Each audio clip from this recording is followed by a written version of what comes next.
Hello दोस्तों, आपका free MP study channel पर स्वागत है। इस वीडियो में हम कर रहे हैं कक्षा 7वीं विषय गणित की वर्कशीट जो कि फरवरी माह की है, उसका सॉल्व देखने वाले हैं।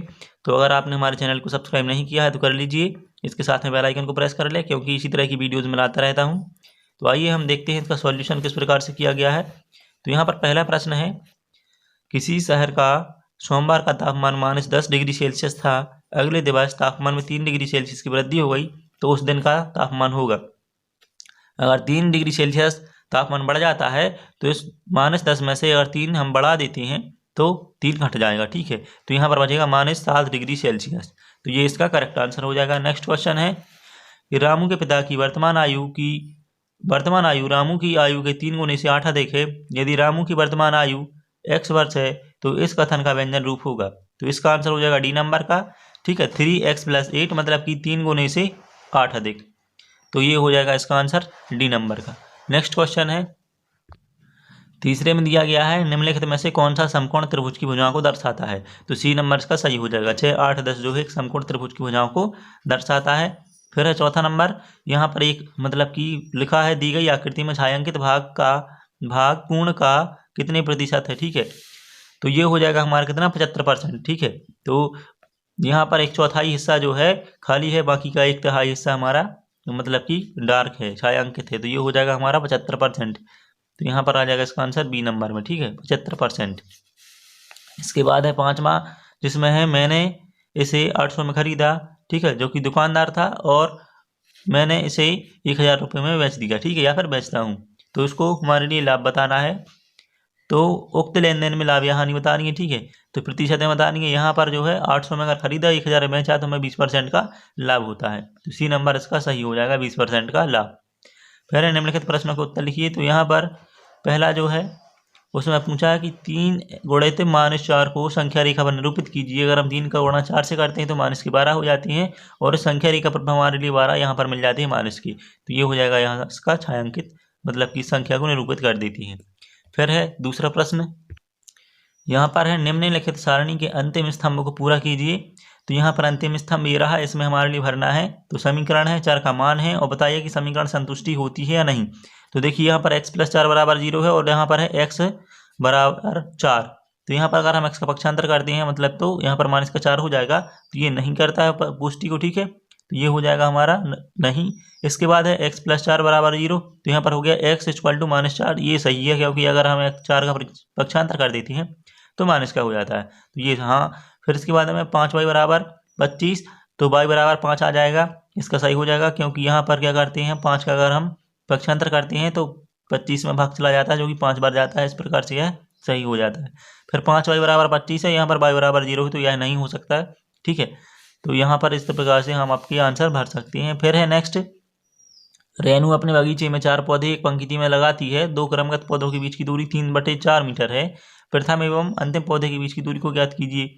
तो यहाँ पर क्या है, 4 पौधों को लगाया है, मतलब कि 3/4 3/4 3/4 करके एक एक पौधे के बीच की दूरी होती है। तो यहाँ पर हम मानते हैं कि माना ABCD 4 पौधे हैं, तो जो A से D तक की दूरी होगी, मतलब कि पहले A से B तक गए 3/4, फिर B से C तक गए 3/4, फिर C से D तक गए। तो यहाँ पर इस प्रकार से 3 बार 3/4 को जोड़ देंगे, और उनका जो सॉल्यूशन आएगा वो क्या हो जाएगा, AD बराबर में आ जाएगा। यहाँ पर तीनों को जोड़ देते हैं, यहाँ पर LCM ले लेते हैं, तो 9/4 हो जाएगा, जिसको हम इस प्रकार से लिख सकते हैं। तो सही 1/4 मीटर पौधे के बीच की दूरी होगी, मतलब कि A से लेकर यानी कि प्रथम से लेकर अंतिम तक के पेड़ के बीच की दूरी जो है वो होगी 2 सही 1/4 मीटर।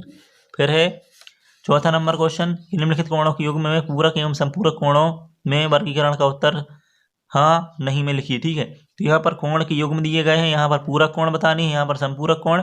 तो पूरक कोण भी कहलाते हैं जिनका योग कितना होता है, 80 अंश, ठीक है। और वहीं पर संपूरक कोण भी कहलाते हैं जिनका योग होता है 180 अंश। तो यहाँ पर 63 और 117 कितना होता है, 180, और 180 अगर होता है तो ये संपूरक कोण होगा, और ये मतलब कि पूरक कोण नहीं होगा। पूरक कोण कब होता है, जब योग 80 आता है। इसके बाद में है 61 29। तो अगर 61 और 29 को जोड़ते हैं तो ये हमारा 80 हो जाता है। तो ये क्या हो जाएगा, हमारा पूरक कोण, और यहाँ पर ये संपूरक कोण नहीं होगा, क्योंकि इसके लिए 180 चाहिए। फिर यहाँ पर इसी तरह से आ जाएगा 36 और 54, यहाँ पर हो जाएगा पूरक कोण में हाँ, और यहाँ पर भर देंगे नहीं। फिर ये हो जाएगा 180, तो यहाँ पर आ जाएगा हाँ, और ये हो जाएगा नहीं। इस प्रकार से इसका आंसर होगा, आप भर सकते हैं, वीडियो को रोक कर लिख सकते हैं। फिर इसके बाद में 5वां प्रश्न है, दी गई आकृति में कितनी सममित रेखाएं हैं। तो यहाँ पर आप सममित रेखाएं ड्रॉ कर सकते हैं इस प्रकार से। तो यहाँ पर 2 सममित रेखाएं हैं, तो यह आप अपनी आंसर में भर सकती हैं। तो यहाँ पर हमने भर दिया है कि सममित रेखाओं की संख्या क्या होगी, 2।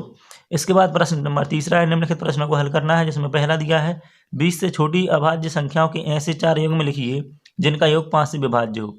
तो यहाँ पर क्या करना है आपके लिए, 20 से छोटी अभाज्य संख्या लिखनी है जो कि 1 से 19 तक होती हैं, फिर ऐसे युग्म लिखने हैं जो 5 से विभाज्य हो। तो यहाँ पर देखिए 1 और 9 टोटल होता है 10, तो इनका योग हो गया 10 और 5 से विभाज्य है। इसी प्रकार 3 + 7 होता है 10 जो कि 5 से विभाज्य है। 17 + 3 20 हो गया, 5 से विभाज्य है, 5 का 4 बार भाग जाता है। इसी प्रकार 19 + 1 तो यह भी 5 से विभाज्य है। तो इसका आंसर इस प्रकार होगा। फिर देखते हैं नेक्स्ट क्वेश्चन, यदि आपके परिवार में 8 व्यक्तियों के लिए 6 दिन का पर्याप्त खाद्य सामग्री है। फिर है, यदि आपके घर 4 मेहमान आ जाएं तो यह सामग्री कितने दिनों के लिए पर्याप्त होगी। तो यहाँ पर इसका सॉल्यूशन इस प्रकार है कि कुल खाद्य सामग्री जो है वो कितनी है, 8 लोगों के लिए है और 6 दिन के लिए, तो टोटल हो गई 48। फिर 4 लोग आने पर क्या हो जाएंगे, 4 लोग आती हैं अगर हमारे, तो यहाँ पर मतलब 6 दिन के लिए पर्याप्त सामग्री और 4 मेहमान आ जाती हैं तो क्या हो जाएगा 12 × 6, यानी कि 12 लोगों के लिए कितना चाहिए, 72। फिर इसके बाद में क्या करते हैं, 12 - 48, 72 - 48 करते हैं तो बचता 24 और फिर 6 से भाग देती हैं तो कितना बचता है, 4 दिन। ठीक है, तो यहाँ पर 4 दिन के लिए हमारे लिए सामग्री बचेगी। अब हम यहाँ पर नेक्स्ट क्वेश्चन देख रहे हैं, प्रश्न नंबर 4। तो लिखा है, निम्नलिखित प्रश्नों को यहाँ पे भी हल करना है। तो इसमें पहला दिया है 2 प्रकार की पेटियां जिसमें आम रखे हुए हैं। प्रत्येक बड़ी पेटी में रखे आमों की संख्या 8 छोटी पेटियों में आमों की संख्या से 4 अधिक है। ठीक है, फिर यदि बड़ी पेटी में 100 आम है तो प्रत्येक छोटी पेटी में कितने आम होंगे। तो यहाँ पर इस प्रकार से हो जाएगा कि बड़ी पेटी बराबर हो जाएगी छोटी पेटी। ठीक है, यहाँ पर है 100 बराबर क्वेश्चन मार्क, यहाँ बड़ी पेटी में 100 है तो छोटी पेटी में कितने हैं ये हमें बताना है। तो माना प्रत्येक पेटी में जो है x आम है, तो यहाँ पर बताए गए मतलब कि जो बताया गया है उसके हिसाब से लिखेंगे तो क्या आ जाएगा 8x + 4, मतलब कि छोटी पेटी में जो है वो कितनी हो जाएंगी 8 गुना +4, मतलब कि 8 गुनी से 4 अधिक है, फिर बराबर में आ जाएगा 100, मतलब कि ये दोनों बराबर हो जाएंगे। फिर इनको हम पक्षांतर करते हैं, इस तरह से सॉल्व करते हैं, -4 करेंगे तो आ जाएगा 96, 8 से डिवाइड करते हैं तो आ जाएगा 12। तो इस प्रकार से आ जाएगी छोटी पेटियों में आमों की संख्या 12। अब देखते हैं नेक्स्ट क्वेश्चन। तो यहाँ पर अगला दिया है, निम्न आयत चित्र को देखकर दिए गए प्रश्नों के उत्तर दीजिए। तो यहाँ पर क्या है, कक्षा 7 के लड़कों की संख्या बताई गई है, यहाँ पर ऊंचाई सेंटीमीटर में बताई गई है, इसके लिए आप अच्छे से देख सकती हैं। फिर नीचे लिखे क्वेश्चन के आंसर लिखने हैं। तो पहला प्रश्न है, इस आयत चित्र में क्या सूचना दी जा रही है। तो इस आयत चित्र में जो है कक्षा 7 के लड़कों की ऊंचाई सेंटीमीटर में लड़कों की संख्या की जानकारी की सूचना दी जा रही है। ठीक है, तो इस प्रकार से लिख सकती हैं। आप देख रहे हैं ना, यहाँ कक्षा 7 के लड़कों की जो ऊंचाई की जानकारी दी जा रही है। फिर इसके बाद में है अगला, किसी वर्ग में अधिकतम लड़के हैं किस वर्ग में। ठीक है, तो यहाँ पर आप देख सकते हैं 135 वर्ग में अधिकतम लड़के हैं। ठीक है, फिर यहाँ पर कितने लड़कों की लंबाई 140 सेंटीमीटर या उससे कम है, तो 140 सेंटीमीटर। ठीक है, कितने लड़कों की लंबाई है, तो ये हो जाएगी 5, 4 3 2 1। तो इस प्रकार से कुल 15 लड़कों की जो लंबाई है उसके बराबर, मतलब 140 सेंटीमीटर या फिर उससे कम है। इसके बाद में है, सबसे कम लड़के किन वर्गों में हैं। तो सबसे कम लड़के जो हैं वो है 125 और 155 वर्ग में। यहाँ पर आप देख सकते हैं दोनों 125 और 155 वर्ग में हैं एक लड़के। ठीक है, तो यहाँ पर आ जाएगा। फिर इसके बाद में कितने लड़कों की लंबाई 145 सेंटीमीटर या उससे अधिक है, तो 145। तो यहाँ पर 145 आता है किसके सामने, 3 की। तो 3 से ज़्यादा जितने हैं उन सभी को टोटल कर देते हैं तो हमारा आ जाएगा क्या, कि इतने लड़कों की जो ऊंचाई है वो सेंटीमीटर में 145 से ज़्यादा या उसके बराबर है। तो यहाँ पर 3 + 4 + 5 + 6 + 7 बराबर हो जाता है 25। तो 25 लड़कों की ऊंचाई जो है 145 सेंटीमीटर या उससे अधिक है। फिर है 6वां दिया है, किन किन वर्गों में लड़कों की संख्या बराबर है। तो यहाँ पर आप देख सकते हैं कि किन किन में है बराबर। तो यहाँ पर 125 और 155 में है और 130 और 150 में है। तो यहाँ पर इसी प्रकार से लिखेंगे 125 और 155 में है और 130 और 150 में है। ठीक है, अब नेक्स्ट देखते हैं। 5वें प्रश्न में है, निम्नलिखित मापों के कोण बनाइए। तो यहाँ पर 60 डिग्री का बनाना है, तो आप यहाँ पर चांदा रख के 60 डिग्री का कोण बनाएंगे। ठीक है, इसी प्रकार से यहाँ पर बी में है 30 डिग्री का, तो 30 डिग्री का इस प्रकार से बन जाएगा। 90 डिग्री का इस प्रकार से बनेगा। इसके बाद में है 120, तो 120 का इस प्रकार से बन जाता है। अब आया हमारा 45 का, तो 45 का ही बन जाएगा इस प्रकार से। तो यहाँ पर आपके लिए इस प्रकार से मतलब कोण बनानी है और यहाँ पर कोण बनाकर उसका मान लिख देना है कि क्या है, और ABCD लिख देना है कि किस नंबर का कोण है। फिर हमारा अगला प्रश्न आता है 6 नंबर का, मतलब 6वां क्वेश्चन आता है कि राजू ने एक पुस्तक 36.65 की तथा एक पेन 5 का खरीदा, और यदि उसके पास 50 रुपये हैं तो उसके वह पेन खरीदने के बाद कितने रुपये शेष होंगे। ठीक है, तो यहाँ पर इसका आंसर होगा कि एक पुस्तक की कीमत जो है 36.65 रुपये है और एक पेन की कीमत जो है 5 रुपये है, और कुल हो गया कितना, हमारा दोनों का टोटल कर देते हैं तो ये हो जाता है 31.65, और शेष रुपये बचाने हैं तो 50 थे, उसमें से हम जी 42.65 घटा देंगे तो बचेगा 8.35 रुपये। इस प्रकार से इसका आंसर हो जाएगा। फिर अगला क्वेश्चन देखते हैं, प्रश्न नंबर 7। यहाँ पर अभी एक प्रश्न और दिया गया है जिसमें अपने घर के किसी एक दरवाजे का क्षेत्रफल ज्ञात कीजिए। तो दरवाजे की लंबाई जो कितनी होती है, 8 फीट होती है, फिर दरवाजे की चौड़ाई जो है वो 3 फीट हो गई, और यहाँ पर उसका क्षेत्रफल निकालना है तो दोनों गुणा कर देते हैं तो क्षेत्रफल बराबर आ जाएगा 24 फीट। ठीक है, फिर हमारा आता है खंड बा में प्रोजेक्ट कार्य। तो यहाँ पर प्रोजेक्ट कार्य में आपके लिए क्या करना है, कम से कम 20 व्यक्तियों या रिश्तेदार तथा उनकी जन्म तारीख पूछकर एक सारणी बनानी है। ठीक है, तो यहाँ पर आपको क्या करना है, जिन लोगों से आप पूछ रहे हैं उनके यहाँ पर नाम लिखने हैं, रिश्तेदारों का नाम। ठीक है, फिर वहाँ पर रिश्ता लिखना है कि कौन सा रिश्तेदार, मतलब क्या लगता है, भाई बहन या जो भी लगता हो। ठीक है, फिर इसके बाद उनकी जन्मतिथि लिखनी है यहाँ पर, तो यहाँ पर सभी की जन्मतिथि लिखेंगे, उसी के आधार पर आप अगले प्रश्न का उत्तर देंगे।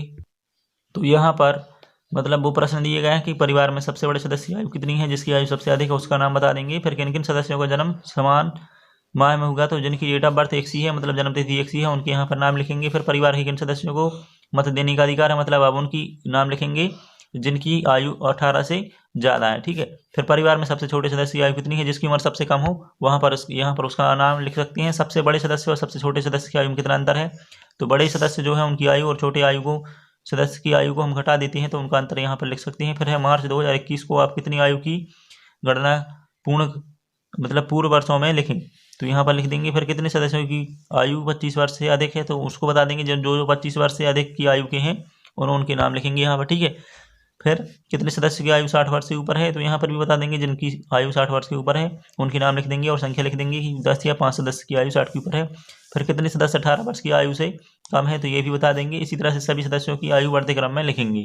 ठीक है, तो आशा करते हैं आपके लिए वीडियो पसंद आई होगी, और अगर आप चैनल पर नए हैं तो इसके लिए सब्सक्राइब कर सकते हैं, साथ में बेल आइकन को प्रेस कर लें। Thanks for watching.